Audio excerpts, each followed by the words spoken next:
ассалому алайкум бинандагони арҷманд. боз як ҳафтаи зиндагӣ сипарӣ шуд ки рӯйдодҳо, ҳодисаю воқеаҳои гуногун ва рангорангро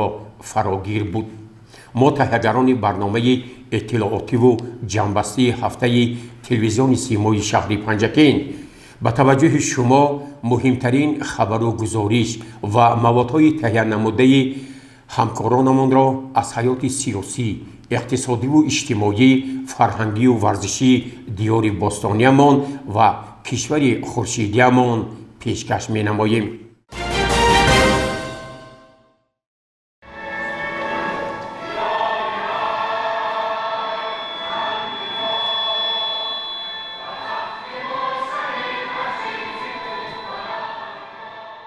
дар толори мақомоти иҷроии маҳаллии ҳокимияти давлатии шаҳри Панҷакент иҷлосаи 14-уми маҷлиси вакилони халқи шаҳри Панҷакент давати шашум баргузор шуд. дар иҷлосия ки таҳти раёсати раиси шаҳри Панҷакент Холиқзода Абдухолиқ доир шуд, намояндаи мақомоти иҷроии ҳокимияти давлатии вилояти Суғд, мудири шӯъбаи Корбодин, танзими анъана ва ҷашну маросими мақомоти иҷроии ҳокимияти давлатии вилояти Суғд Сӯҳроб Рустамзода, инчунин муовини якум, муовинони раиси шаҳр, роҳбарони мақомоти ҳифзи ҳуқуқ, мудирони шӯъбаву бахшҳои дастгоҳи раиси шаҳр, роҳбарони корхонаю ташкилотҳо, раисони ҷамъиятҳои деҳот, маҳаллаҳои шаҳр, намояндагони васоити ахбори умум иштирок намуданд. вакилони иҷлосия баъди тасдиқи ҳайати котиботи иҷлосия ба муҳокимаи масъалаҳои рӯзномаи он пардохтанд. вакилон аз рӯи масъалаи якуми рӯзнома тасдиқи ваколати вакили навинтихобшудаи маҷлиси вакилони халқ аз ҳавзаи интихоботии Соизебон рақами 5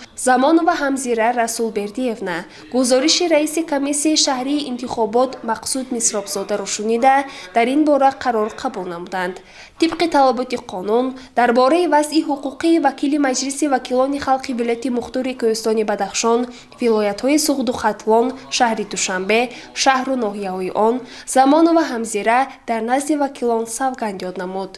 тибқи рӯзномаи иҷлосия вакилон Замонова Ҳамзира Расулбердиевна вакил аз ҳавзаи интихоботии Соизебон таҳти рақами 5 раиси комиссияи доимии маҷлиси вакилони халқи шаҳр оид ба масъалаҳои қонуният ва тардиботи ҳуқуқӣ ва вакил аз ҳавзаи интихоботии Зардолузор таҳти рақами 2 Ҷумаева Фарзона Фирӯзиддиновна раиси комиссияи доимии маҷлиси вакилони халқи шаҳр оид ба масъалаҳои илм, маориф, фарҳанг, сиёсати ҷавонон, ҳифзи иҷтимоӣ, сиҳати омма, ҳифзи табиат, масоили оила ва занон интихоб карда шуданд.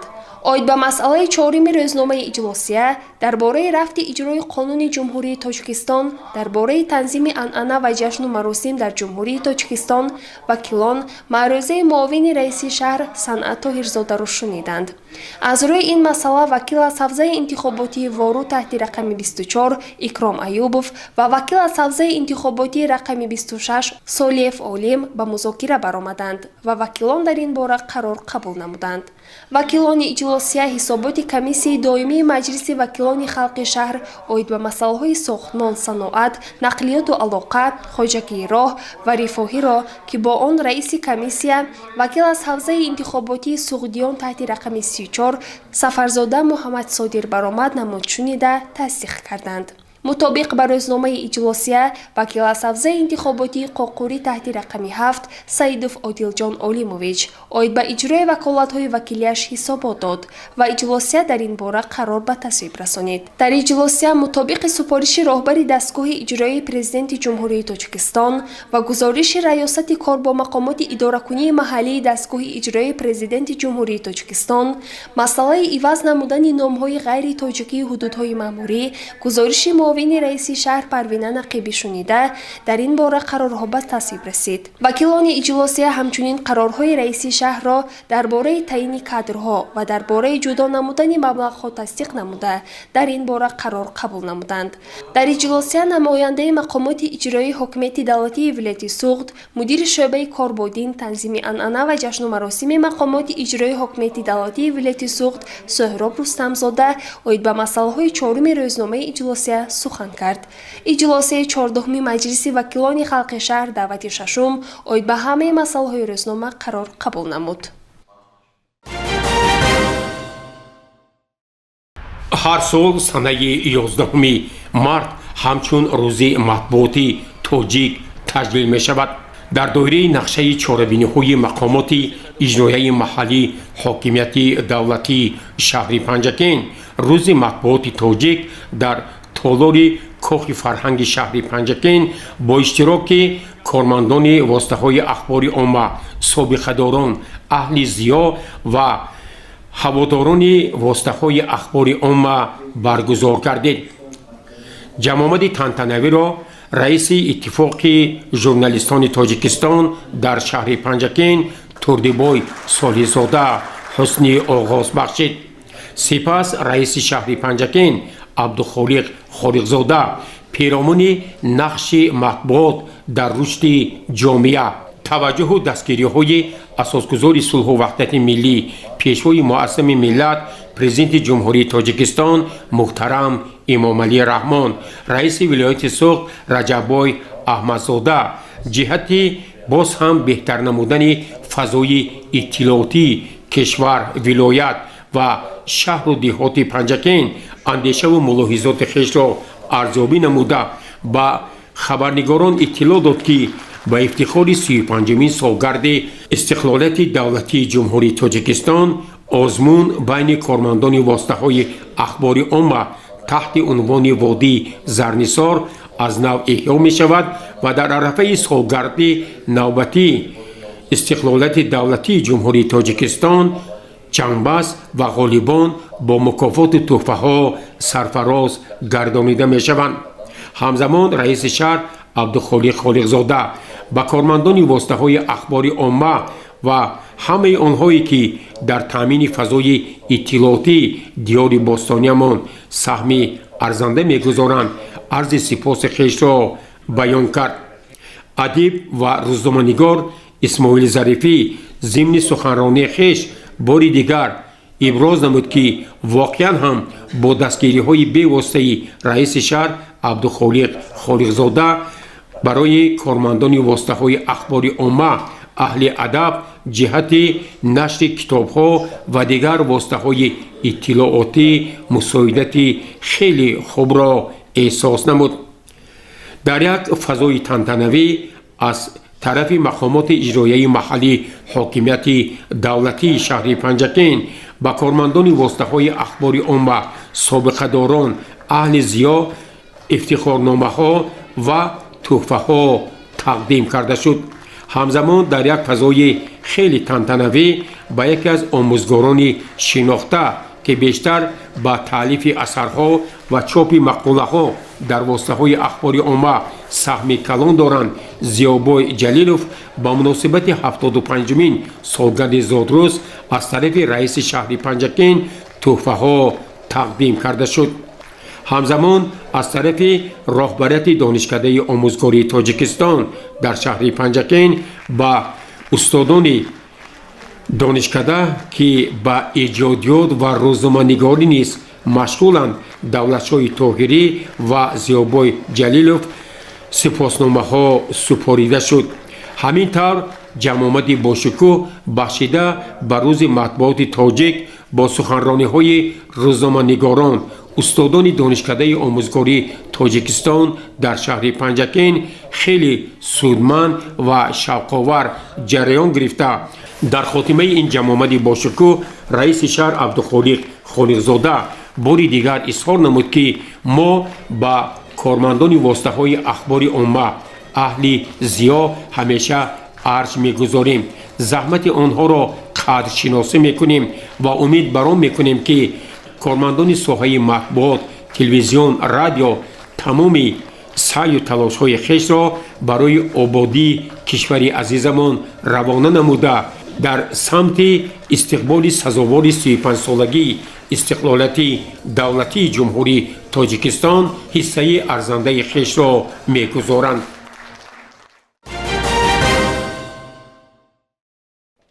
дар асоси дастуру супоришҳои асосгузори сулҳу ваҳдати миллӣ пешвои миллат, президенти ҷумҳурии Тоҷикистон муҳтарам Эмомалӣ Раҳмон, раисони вилоятҳо, шаҳру ноҳияҳо, корхонаву ташкилотҳо вазифадор шуданд, ки ҳар ҳафта рӯзи шанбе барои баррасӣ ва ҳалли мушкилоту муаммоҳои мардум рӯзҳои қабул ташкил намоянд. Бо ин мақсад ҳар ҳафта рӯзи шанбе аз тарафи раиси шаҳри Панҷакент Холиқзода Абдухолиқ рӯзи қабули шаҳрвандон доир мешавад. аз тарафи раиси шаҳри Панҷакент шаҳрвандон оид ба масъалаҳои гуногун мавриди қабул қарор гирифта, барои баррасӣ ва ҳалли муроҷиатҳои онҳо шахсони масъул вазифадор шуданд.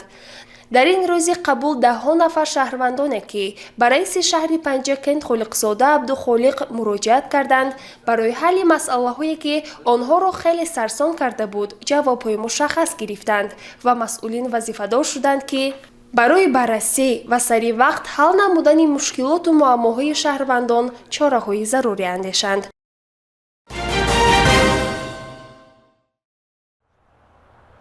бо фарорасидани фасли зебои баҳор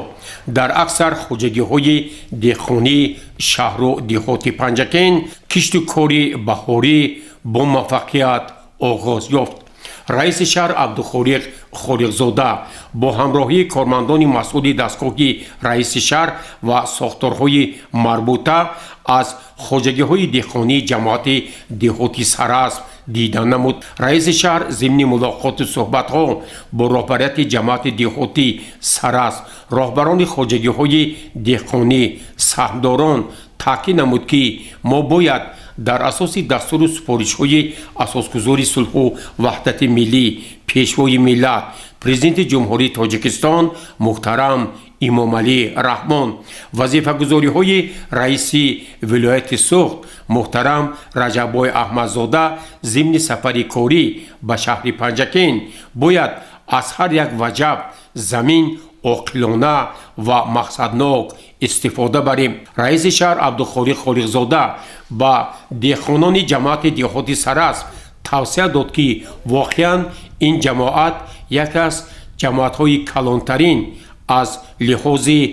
замин буда бояд саҳмдорон ва сокинони ҷамоати деҳоти Сарасп дар таъмини бозори истеъмолӣ бо маҳсулоти кишоварзӣ барвақтӣ, хушсифат ва арзон саҳми хешро гузоранд. ҳамзамон раиси шаҳр таъкид намуд, ки дар соли гузашта ва имсол дар бозори истеъмолӣ нархи маҳсулоти кишоварзӣ аз ҷумла пиёз, картошка, сабзӣ нисбатан қимат буд ва бояд мо дар баҳори имсола ба нақшаи кишту кор ба зиёд намудани майдони кишти картошка, пиёз, сабзӣ ва дигар маҳсулоти кишоварзӣ, ки имрӯз талабот бар он хеле зиёд аст, диққати аввалиндараҷа зоҳир намоем. дар ҷараёни буздид аз ҷамоати деҳоти Сарасп раиси шаҳр Абдухолиқ Холиқзода дар баробари истифодаи оқилонаи обу замин, тухмиҳои ҳосилдеҳ,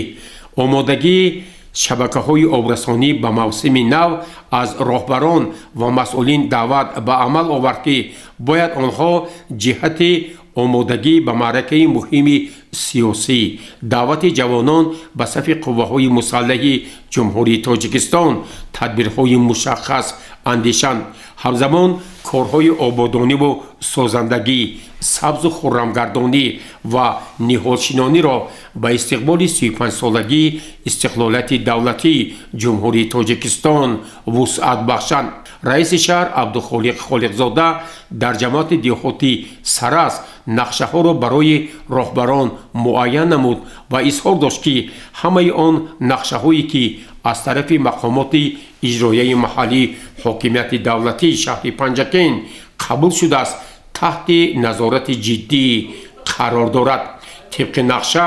шиносоии раиси шаҳри Панҷакент Абдухолиқ Холиқзода ва дигар масъулин дар ҳамаи ҷамоатҳои деҳоти шаҳри Панҷакент идома меёбад ва мақсаду мароми асосӣ пеш аз ҳама иҷрои нақшаҳо ва истифодаи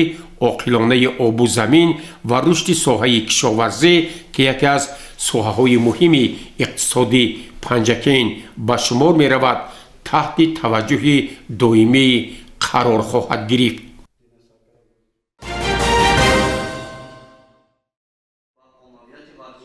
ҷавонони тоҷикистони соҳиби истиқлол нерӯи созандаи ватан буда, нақши онҳо дар тараққиёти ҳамаи соҳаҳои ҳаёти давлат ва ҷомеа бисёр арзишманд ва назаррас мебошад. Ин таъкиди асосгузори сулҳу ваҳдати миллӣ пешвои миллат, президенти ҷумҳурии Тоҷикистон муҳтарам Эмомалӣ Раҳмон дар паём ба Маҷлиси олии мамлакат дар ҷаласаи шӯрои кор бо ҷавонони назди раиси шаҳри Панҷакент бори дигар бо далелҳо собит карда шуд. Дар ҷаласаи шӯрои кор бо ҷавонони назди раиси шаҳри Панҷакент ки таҳти раёсати раиси шаҳри Панҷакент, раиси шӯро Холиқзода Абдухолиқ дар толори кохи лоиқ бо иштироки доираи васеи кормандони мақомоти давлатӣ, ҷавонони фаъол, роҳбарони як қатор ташкилоту муассисаҳо баргузор шуд, масъалаҳои муҳими ҳаёти ҷавонон, рафти татбиқи Қонуни Ҷумҳурии Тоҷикистон, дар бораи ҷавонон ва сиёсати давлатии ҷавонон, ҷалби ҷавонон ба сафи қувваҳои мусаллаҳи Ҷумҳурии Тоҷикистон ва пешгирии шомил шудани онҳо ба ҳизбу ҳаракатҳои экстремистию террористӣ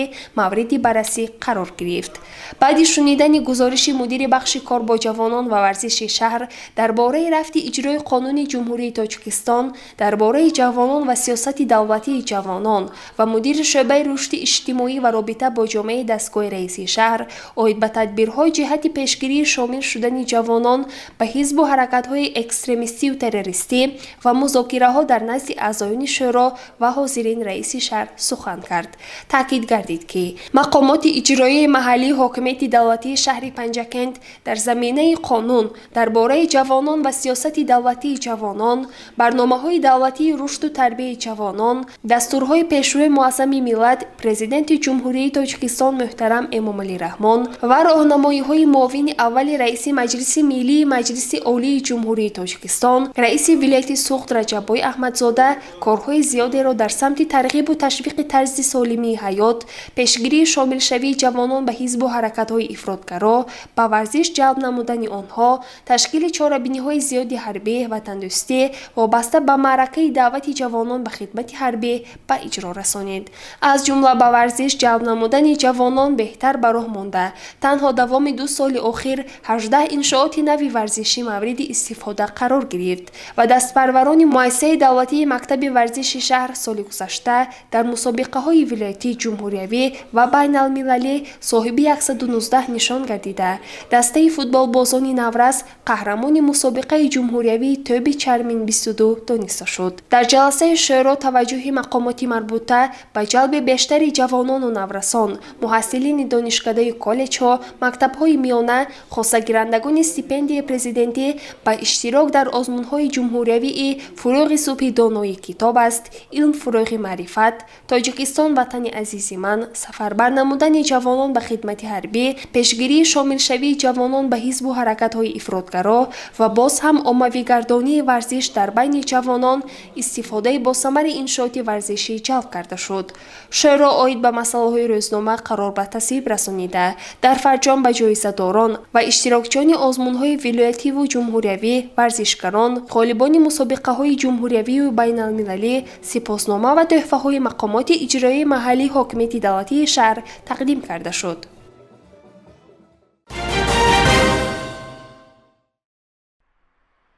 бо мақсади иҷрои дастуру супоришҳои асосгузори сулҳу ваҳдати миллӣ пешвои муаззами миллат Президенти Ҷумҳурии Тоҷикистон муҳтарам Эмомалӣ Раҳмон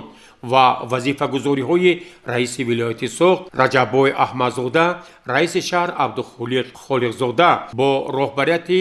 ҷамоатҳои деҳоти Халифа Ҳасан, Ёрӣ, Рӯдакӣ, раисони хоҷагиҳои деҳқонӣ, саҳмдорони замин ва дигар масъулин ҷиҳати ҳарчи зудтар анҷом додани киштукори баҳорӣ, истифодаи оқилонаи обу замин ва саҳм гузоштан дар таъмини амнияти озуқавории мамлакат мулоқоту суҳбатҳо анҷом дод. раиси шаҳр дар ҷамоати деҳоти Халифа Ҳасан бо фаъолияти хоҷагиҳои деҳқонӣ шинос гардида, бори дигар аз масъулин даъват намуд ки онҳо бояд ҳар як ваҷаб заминро оқилона ва мақсаднок истифода баранд. дар машварати корӣ бо ساکنان، مسئولین و رهبریت جماعت دهاتی خلیفه حسن، رئیس شهر عبدالخالق خالقزاده تاکید نمود که باید در سال 2023 در همه شکل‌های خواجگی‌داری ما با کشت و کار بهاری با استفاده عاقلانه آب و زمین تخم‌های خوش‌صفت مناسبت نموده برای به دست آوردن حاصل فراوان و تامین بازار استعمالی با مال و محصولات نسبتاً ارزان و خوش‌صفت نائل کردیم.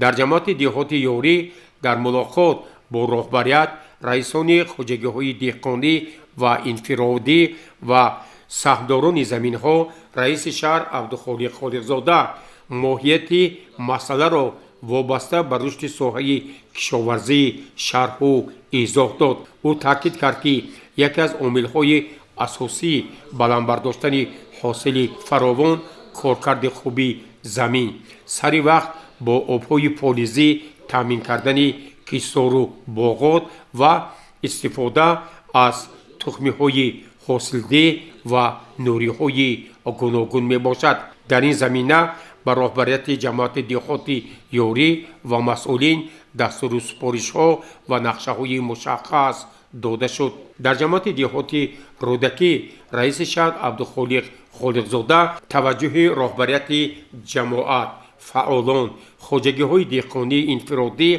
و سهمداران زمین را اساساً برای زیاد نمودن حاصل و همزمان در اساس طلبات بازار استعمالی بیشتر نمودن کشت کارتوشکا و دیگر انواع محصولات کشاورزی را توصیه داد.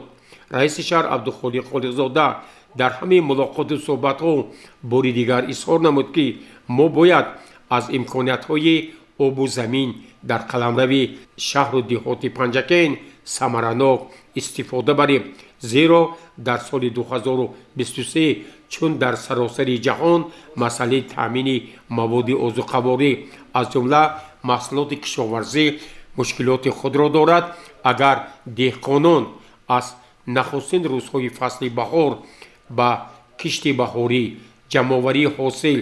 و مقصدناک استفاده نمودن آب و زمین توجه بیشتر ظاهر نمایند، ما میتوانیم برای بهتر نمودن تامینات با مواد خوراکه از جمله محصولات کشاورزی با کامیابی ها نائل کردیم.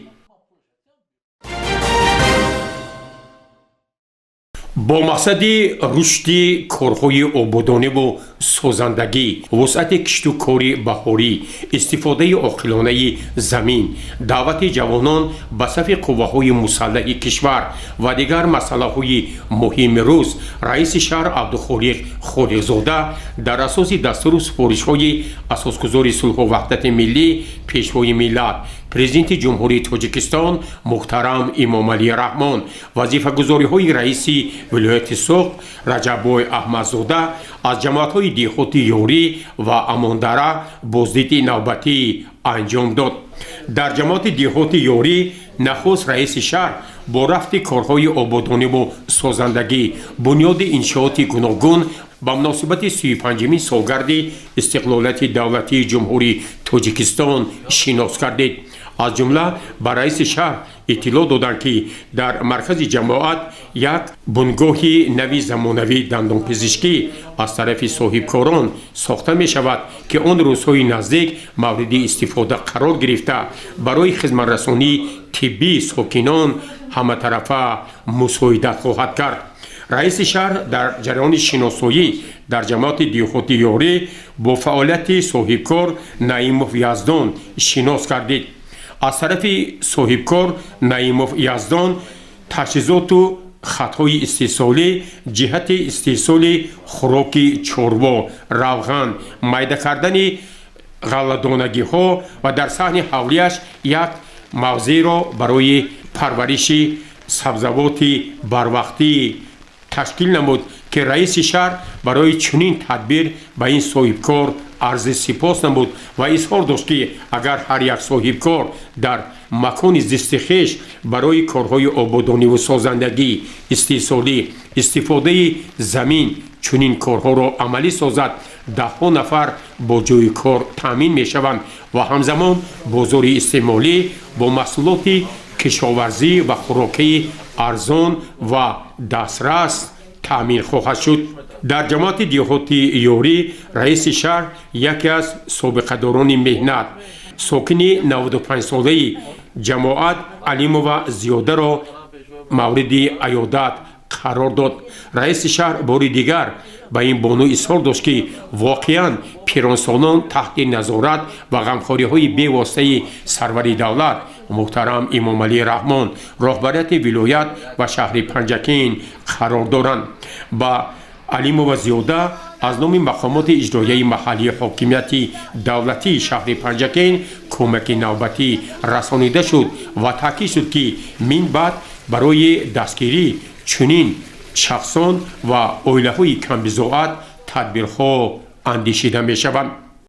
шиносоии раиси шаҳри Панҷакин Абдухолиқ Холиқзода дар ҷамоати деҳоти Амондара аз рафти корҳои баҳорӣ дар хоҷагиҳои деҳқонии ин ҷамоат оғоз ёфт. раиси шаҳр зимни суҳбат бо роҳбарияти ҷамоати деҳоти Амондара, роҳбарони хоҷагиҳои деҳқонӣ ва инфиродӣ,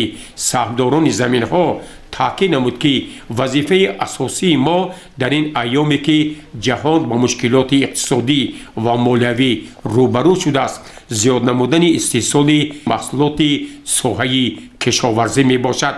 бинобар ин деҳқонони ҷамоати деҳоти Амондара бояд аз ҳар як ваҷаб замин оқилона ва мақсаднок истифода намуда барои кишту кори маҳсулоти кишоварзӣ ки талабот дар бозори истеъмолӣ хеле зиёд аст, тадбирҳои заруриро амалӣ созанд. дар ҷамоати деҳоти Амондара дар масъаи таҳсилоти миёнаи умумии рақами 32 корҳои таъмиру ободонӣ барои боз ҳам беҳтар намудани сатҳу сифати таълиму тарбия бо муваффақият идома дорад. раиси шаҳр Абдухолиқ Холиқзода ба роҳбарияти ин муассисаи таълимӣ ва он нафароне ки дар таъмиру ободонии ин муассиса саҳми хешро мегузоранд арзи сипос намуд ва ҳамзамон изҳор дошт ки мо бояд аз тамоми сарчашмаҳо ҷиҳати беҳтар намудани шароит дар муассисаҳои таълимӣ истифода намоем ва бояд корҳои таъмиру ободонӣ ва таҷҳизоти синфхонаҳои муассисаи таҳсилоти миёнаи умумии рақами 32 дар сатҳи баланд ва ҷавобгӯй ба талаботи муосир анҷом дода шавад. дар ҷараёни сафари корӣ ба ҷамоатҳои деҳоти ёрӣ ва Амондара раиси шаҳр аз дидбонгоҳи сарҳадии ёрӣ низ боздид ба амал овард. ӯ бо ҳайати афсарону сарҳадборон ҷиҳати ҳифзи марзубуми ватан як суҳбати ошкоро анҷом дод. ватани моро аз хориҷ яъне ки аз берин ягон кас намеояд ҳимоя намекунад, мо накунем ки мекунад. аз забони шоир як 4 мисра шеър: биё э ҳамватан то ҷонфидои ин ватан бошем, ба ҷон омодаи ҳар як нидои ин ватан бошем. канораш гарму роҳатбахш чун домони модарҳост, ҳама фарзандҳои бовафои ин ватан бошем. гирифта дасти ҳам аз як гиребон сар бурун орем, ватан аз мост, мо низ аз барои ин ватан бошем. бо шароити хизмати сарҳадбонон, таъмини маводи хӯрока ва дигар имкониятҳо шинос гардида таъкид сохт ки мақомоти иҷроияи маҳаллӣ ҳокимияти давлатии шаҳри Панҷакин барои беҳтар кардани шароити зиндагӣ ва хизмати сарҳадбонон аз ҷумла дар дидбонгоҳҳои сарҳадӣ тамоми шароиту имкониятҳоро фароҳам меорад. имрӯзҳо дар соҳили дарёи Зарафшон ҷиҳати пешгирӣ аз обхезиҳо корҳои соҳилмустаҳкамкунӣ идома дорад. раиси шаҳр бо рафти мустаҳкам намудани қитъаҳои хатарноки дарёи Зарафшон дар ҳудуди ҷамоати деҳоти Амондара шинос гардид. ба масъулин дастур дод ки бояд то гармшавии ҳаво ва баланд шудани сатҳи дарёи Зарафшон корҳои асосӣ бастани мавзеъҳои хатарнокро ба итмом бирасонанд. сипас аз натиҷаҳои сафари навбатии раиси шаҳр дар ҷамоати деҳоти Амондара зимни як машварати корӣ ҷамъбаст шуд. раиси шаҳр ба роҳбарият ва фаъолони ҷамоати деҳоти амондара ҷиҳати вусъати корҳои ободониву созандагӣ ба истиқболи 35-солагии истиқлолияти давлатии ҷумҳурии тоҷикистон, масъалаи омодагӣ ба даъвати ҷавонон ба сафи қувваҳои мусаллаҳи кишвар, ҳарчи зудтар анҷом додани нақшаи кишту кори баҳорӣ, истифодаи оқилонаи обу замин, мустаҳкам намудани соҳилҳо, тоза кардани каналу ҷӯйборҳо ва ҳамзамон дар тафаккури мардум зиёд намудани ифтихори миллӣ, шукргузорӣ аз ватани ободу озод, пешгирии шомилшавии ҷавонон ба ҳизбу ҳаракатҳои террористӣ ва ифротгароӣ ва дигар масъалаҳои мубрами рӯз андешаву мулоҳизоти хешро баён намуда дар назди масъулин дастуру супоришҳои мушаххас гузошт.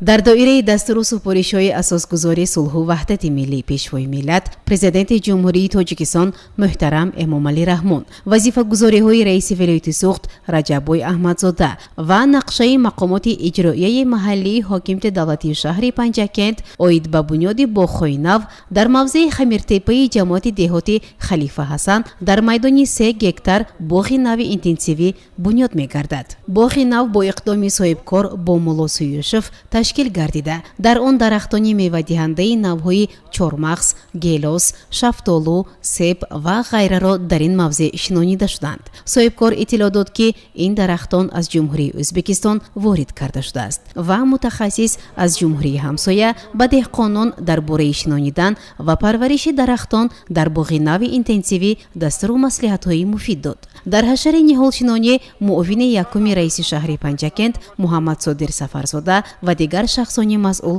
иштирок намуданд. Муҳаммад Содир Сафарзода ба роҳбарияти ҷамоати деҳоти Халифа Ҳасан ва соҳибкор бо Мулло Суюшев дастур дод ки бояд боғи интенсивӣ таҳти назорати мутахассисон қарор гирад ва дар оянда дар мавзеъҳои бекорхобидаи ҷамоат барои ташкили боғҳои нав тадбирҳои мушаххас андешида шавад. масъулин вазифадор шуданд ки бо мақсади таъмини амнияти озуқаворӣ мардумро ба истифодаи оқилонаву мақсадноки замин ҳидоят намоянд ва аз ҳар як ваҷаб заминҳои бекорхобида самаранок истифода баранд. зеро ташкили боғҳои нав имкон медиҳад ки бозори истеъмолӣ бо маҳсулоти хушсифату арзон таъмин гардад ва соҳаи кишоварзӣ низ рушд ёбад.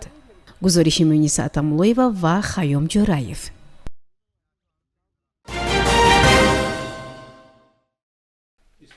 рушди соҳибкорӣ, дастгирии ҳамаҷонибаи соҳибкорон, ҳамкории давлат ва сектори хусусӣ аз масъалаҳои муҳимест ки мавриди таваҷҷӯҳи пешвои муаззами миллат президенти ҷумҳурии Тоҷикистон муҳтарам Эмомалӣ Раҳмон ва муовини аввали раиси Маҷлиси Миллии Маҷлиси Олии Ҷумҳурии Тоҷикистон раиси вилояти суғд Раҷаббой Аҳмадзода қарор дорад. дар ин замина бо дастури раиси шаҳри Панҷакент Холиқзода Абдухолиқ санаи 14 ҳар моҳ бо соҳибкорони шаҳру деҳоти Панҷакент дар мақомоти иҷроияи маҳаллии ҳокимияти давлатии шаҳр машварат баргузор карда мешавад. дар машварати навбатӣ ки санаи 14 марти соли равон бо иштироки соҳибкорони бахши сохтмон ва сайёҳӣ баргузор шуд, муовини раиси шаҳри Панҷакент Дӯстбойзода Хусрав аз масъулон ва соҳибкорон аз рафти иҷрои таклифу пешниҳодҳои машварати гузашта пурсон шуд. ҳамчунин соҳибкорон оид ба масъалаҳои таҷдиди хатҳои муҳандисии шаҳр, риояи қатъии нақшаи генералӣ,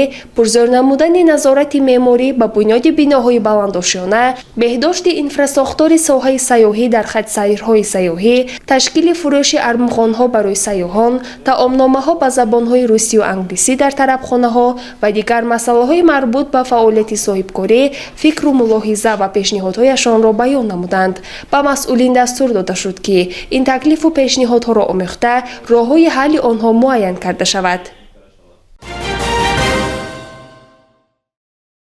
дар ҷалсаи навбатии ситоди даъват ба хизмати ҳарбӣ ки дар мақомоти иҷроияи маҳаллии ҳокимияти давлатии шаҳри Панҷакент бо иштироки аъзоёни комиссияи даъват, раисони ҷамъиятҳои деҳот, маҳаллаҳои шаҳр ва ҳайати комиссияи тиббии комиссияи даъвати ҷавонон ба хидмати ҳарбӣ баргузор гардид, ҳозирин бори дигар бо мазмуну муҳтавои фармони президенти ҷумҳурии Тоҷикистон дар бораи ба эҳтиёт рухсат додани хизматчиёни ҳарбие ки муҳлати муқаррар гардидаи хизмати ҳарбиро адо намуданд ва даъвати навбатии шаҳрвандони соли таваллудашон 1996-2005 қарори раиси вилояти суғд дар ин бора шинос карда шуданд. муовини раиси шаҳри Панҷакент Санъат Тоҳирзода дар заминаи қарори раиси шаҳр дар бораи даъвати ҷавонони солҳои таваллудашон 1996-2005 ба хизмати ҳарбӣ дар моҳҳои апрел-майи соли 2023 вазифаҳои комиссияи даъватии шаҳр, сохторҳои марбутаи мақомоти иҷроияи маҳаллии ҳокимияти давлатии шаҳр, ҷамъиятҳои деҳот, дигар ташкилоту муассисаҳоро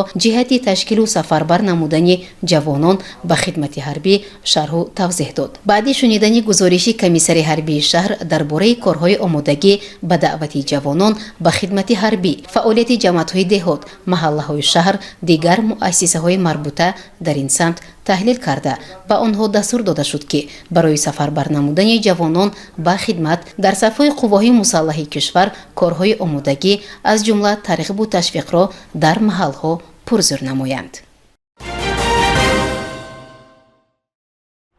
бо иқдоми муассисаи давлатии осорхонаи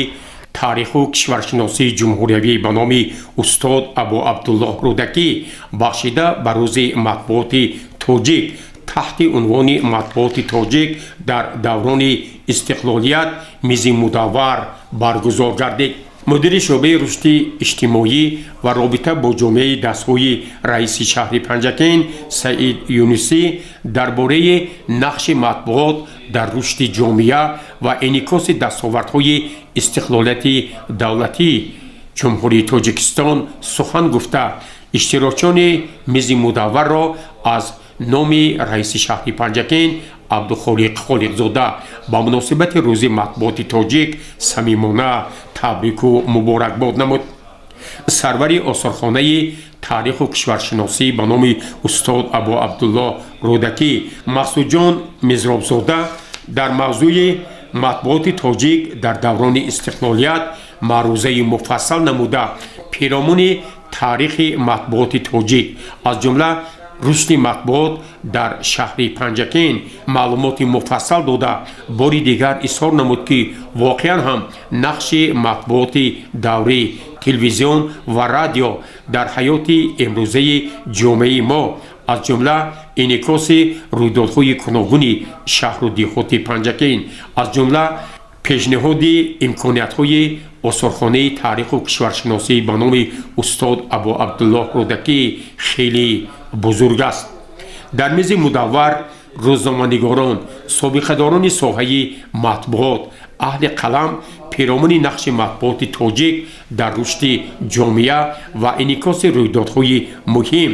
андешаву мулоҳизоти хешро баён намуда аз ҳозирин даъват ба амал оварданд ки бояд барои рушди матбуот ва ҳамзамон худшиносии миллӣ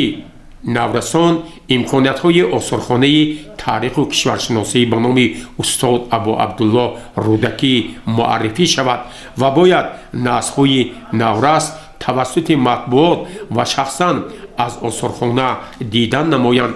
5500 солагии халқи тоҷик шинос карданд ва мо бояд насли имрӯзаро дар рӯҳияи ватандӯстӣ,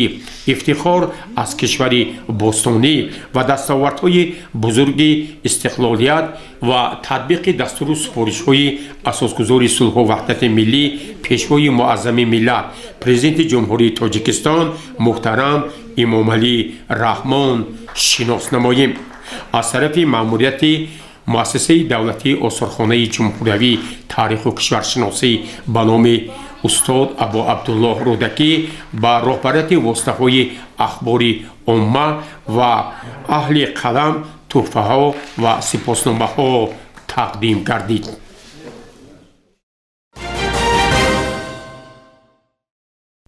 صبح امروز در اتاق کاری رئیس کمیته اجرایی حزب خلقی دموکراتی تاجیکستان در شهر پنجکند عضو مجلس ملی مجلس عالی جمهوری تاجیکستان مراد شکرزاده روزنامه‌نگاران وسایط اخباری عمومی شهر پنجکند جمع آمده بودند. این جمع آمد با مناسبت 101 سالگی روز تأسیس یابی مطبوعات تاجیک از جانب کمیته اجرایی شهری تشکیل گردیده. در آن مراد شکرزاده چنین قید نمود: مطبوعات و دیگر وسایط اخباری عمومی انعکاسگری تحولات عظیم اقتصادی و اجتماعی، تحکیم صلح و وحدت، حفظ منافع ملی بوده برای سری وقت به اهالی رسانیدن اخبار ضروری عاید به سمت‌های گوناگون خواجگی خلق و حل مشکلات موجوده نقش برجسته و مؤثر دارند. زیرا انکشاف شعور جمعیت را به اشتراک فعالانه آنها تصور کردن غیر امکان است. از خود نمودن و تحلیل و ترغیب فعالیت ساختارهای جامعه فقط به واسطه آنها امکان پذیر می باشد. مراد شکرزاده چنین ابراز نمود که کمیته اجرایی حزب خلقی دموکراتی تاجیکستان در زمینه دستورهای معاون اولی رئیس مجلس ملی مجلس عالی جمهوری تاجیکستان رئیس ولایت سوخت رجبوی احمدزاده به نقش واسطه‌های اخبار عمومی شهر از جمله نشریه مقامات اجرایی محلی حاکمیت دولتی شهر روزنامه زرافشان که بیش از 90 سال باز به نشر میرسد و در هر صحیفه آن تاریخ نزدیک به یک عصره پنجکند انعکاس یافته است، شرکت صدا و سیمای شهری پنجکند که امسال از تأسیس یابی آن 30 سال پوره می شود، نشریه های چشمه مهر شعبه معارف مرام خلق کمیته اجرایی حزب خلقی دموکراتی تاجیکستان در شهر پنجکند، سیمای جمعیت دارای مسئولیتش محدود صدا و سیما بهای بلند می دهند. ضمن سخنرانی خویش مراد شکرزاده ابراز داشت که آنها با وسایط اخباری عمومی شهر پنجکند اعتماد کامل دارند و امیدواران می بندند که در آینده نیز بهر ترغیب و تشویق سهم وسایط اخباری عمومی نظر از خواهد بود. امسال ما در روزهای تجلیل 111 سالگی اولین روزنامه تاجیکی بخارای شریف قرار داریم و باعث افتخار است که محض مطبوعات برای بلند برداشتن معنویات خلق، برای آگاه نمودن مردم تاجیکستان با نوگانه‌های وطن عزیزمان و در عمل تطبیق نمودن سیاست خردمندانه اساسگذار صلح و وحدت ملی پیشوای ملت پرزیدنت جمهوری تاجیکستان رئیس معظم حزب خلقی دموکراتی تاجیکستان محترم امام علی رحمان سهم ارزنده خود را میگذارد. تا سالهایی که مثلا سایت های اجتماعی اینترنت پیدا شد، توجه مردم به روزنامه ها، نشریه ها خیلی حتی بیشتر بود و اساسا مردم ما میخوندن روزنامه هایی که دولتی و هم جمعیتی اینچنین شخصی و اینچنین مردم بسیارتر توجه داشتن به خواندن کتاب و من گفتنی هستم که در زمان معاصر نیست روزنامه یا اینکه نشریه های دولتی و جمعیتی و اینچنین تشکیلات ها موقع خود را در جامعه استوار نگاه داشته ایستادند و یگانه این مطبوعات دوره است که به خزینه تاریخ تمامی نوگانه ها و اون حادثه و واقعهایی که در حیات هر روزی ما به عمل می آید نگاه می دارد. در این میز مدور نمایندگان وسایط اخباری عمومی شهر پنجکند جمع آمده. تردیبای صالح زاده راهبر دفتر مطبوعاتی رئیس شهر پنجکند بهر ارجگذاری به زحمت و مشقت‌های روزنامه‌نگاران با رئیس کمیته اجرایی حزب خلقی دموکراتی تاجیکستان در شهر پنجکند مراد شکرزاده چنین اظهار سپاس نمود: برای قدرشناسی به شما اظهار سپاس میکنیم. این بار اول نیست، هر سال عرفه روز مطبوعات شما روزنامه‌نگارا دعوت میکنید. ما هم از جانب خود تلاش میکنیم که همین غایه های سازنده محترم پیشوای ملت را، رئیس محترم حزب را برای ترغیب و تشویقش سهم بیشتر گذاریم. فعالیت کمیته اجرایی شهری حزب در صحیفه‌های مطبوع هم الکترونی و هم چاپی ترغیب کنیم و این وظیفه شهروندی و روزنامه‌نگاری ما نیز هست. پس از آن روزنامه‌نگار سرمحرر تلویزیونی سیمای شهری پنجکند عباس همراهزاده نیز سخنرانی نموده و ابراز داشت. تشکر میکنم با رئیس کمیته خلقی دموکراتی تاجیکستان عضو مجلس ملی مجلس عالی جمهوری تاجیکستان محترم مراد شکرزاده که هر سال در عرصه روز مطبوعات تاجیک نسبت به کارمندان مستوی اخبار امت یک توجه خاص ظاهر می‌نمایند. شرکت صدا و سیمای شهر پنجکین منتظم فعالیت حزب خلقی دموکراتیک تاجیکستان را در برنامه‌های خویش انعکاس می‌کند و ما وظیفه‌دار هستیم که در اساس دستور سپارش‌های اساسگزار صلح و وحدت ملی پیشوای معظم ملت محترم امام علی رحمان رهبر ولایت و شهر پنجکین کارهای ترغیباتی و تشویقاتی را جهت استقبال سزاوار 35 سالگی استقلالیت دولتی جمهوری تاجیکستان گسترش بخشیده مردم را پیش از همه به کارهای آبادانی و سازندگی و باز هم زیبا و جهانیان چون کشوری خیلی مترقی معرفی کردن تاجیکستان عزیز سهم ارزنده خویش را گذاریم. در فرجام مراد شکرزاده باری دیگر به همه روزنامه‌نگاران موفقیت ها تمنا نموده و همچو عرض احترام به ایشان تحفه های خاطره‌ای تقدیم گردید و در نزد بینای کمیته اجرایی حزب خلقی دموکراتیک تاجیکستان در شهر پنجکند عکس خاطره‌ای گرفتند. گزارش مرتبه رحمان و نیک محمد میرجانوف.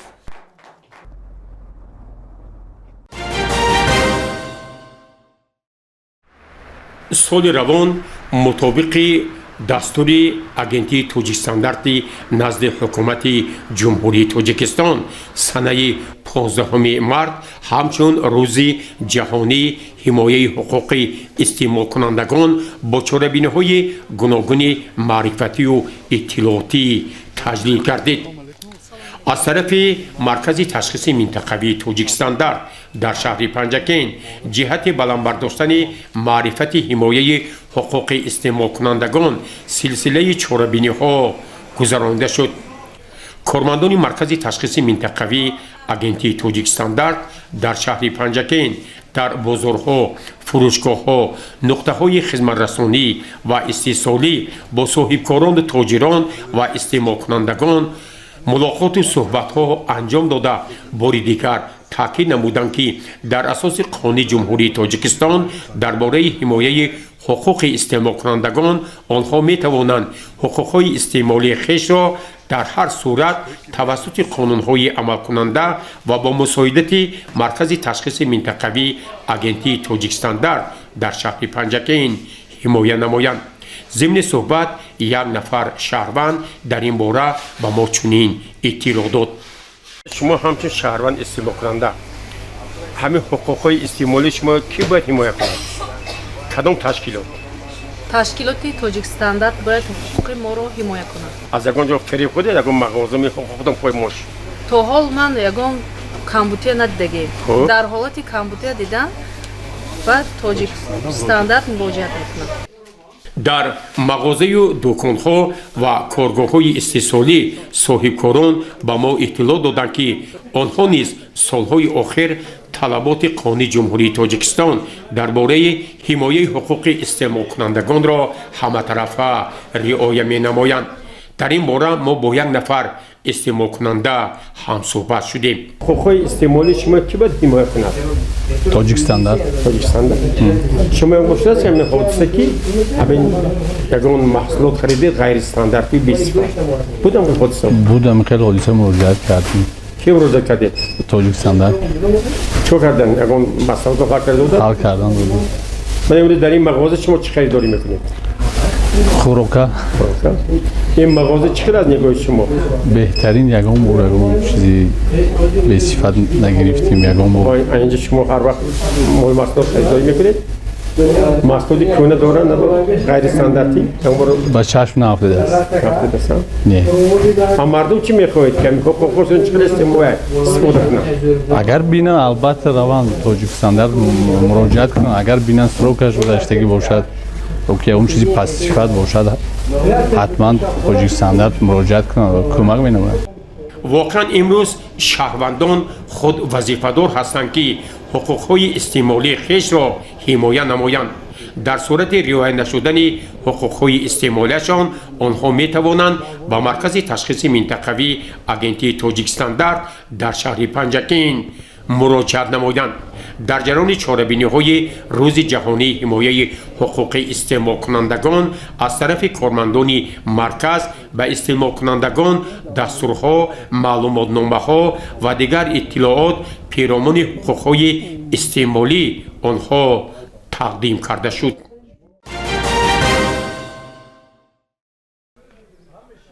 جلسه تشکیلات ابتدایی سابقه‌داران جنگ و مهنت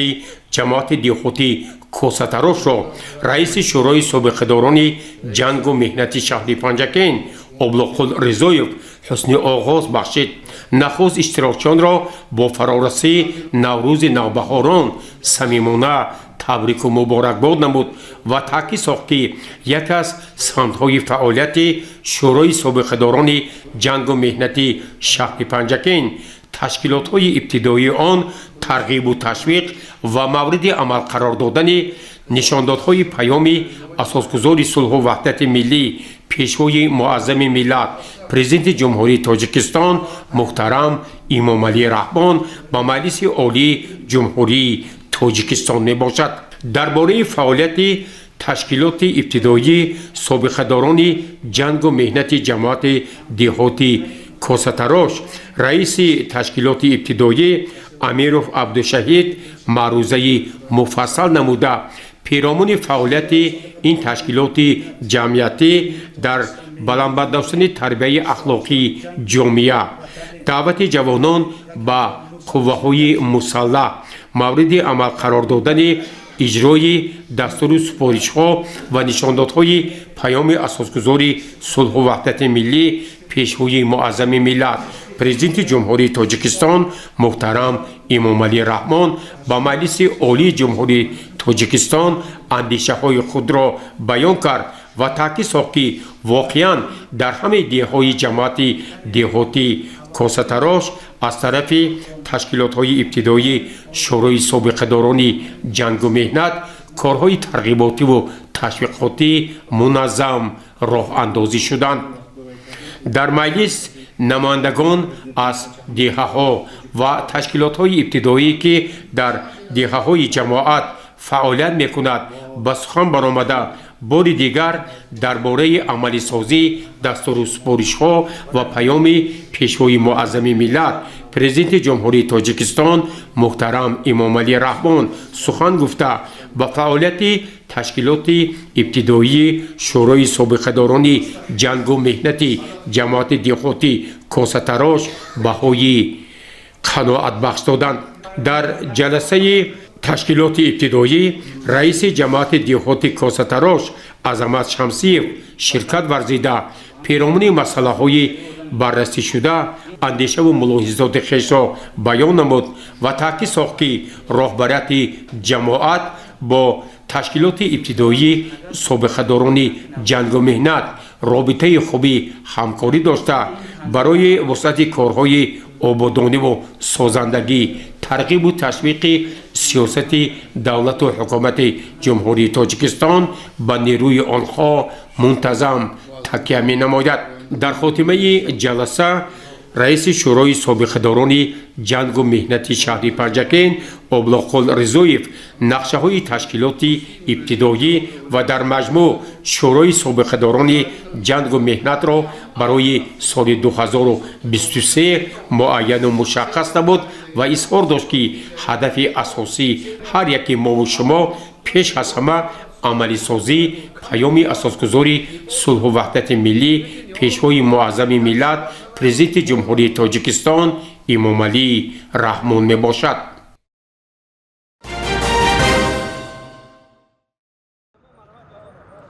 مرگ برای هر انسان قانونی ازلی است. یکی از چهره‌های شناخته شهر باستانی پنجکین سابقه‌دار ساحه معارف و گیولوژیا رفیع اسماعیل شریفویچ در سن 71 سالگی از دنیا درگذشت. در مراسم جنازه و دفن شادروان رفیع اسماعیل نمایندگان شورای سابقه‌داران جنگ و مهنت شهر پنجکین اکمل خوجاموف جانشین رئیس کارخانه واحدی اکسپدیسی اکتشافی گیولوژی ماغیان سالیچون رجبزاده، دوستان و پیوندان سراج خورشید، حاج مسعود جنابیلوف از زندگی نامه و فضیلت های او به نیکی یاد کردند. تاکید شد که شادروان رفیع اسماعیل شریفویچ 15 ایون سال 1952 در شهر پنجکین در عائله خدمتچی چشم به عالمی هستی گشوده پس از ختم فاکولته فیزیکی دانشگاه دولتی تاجیکستان فعالیت خویش را سال 1975 آغاز نموده در آموزشگاه آموزگاری شهر پنجکین مؤسسه تحصیلات میانه عمومی رقم 1 فعالیت پرثمر آموزگاری داشت. سپس شادروان سال 1982 به حیث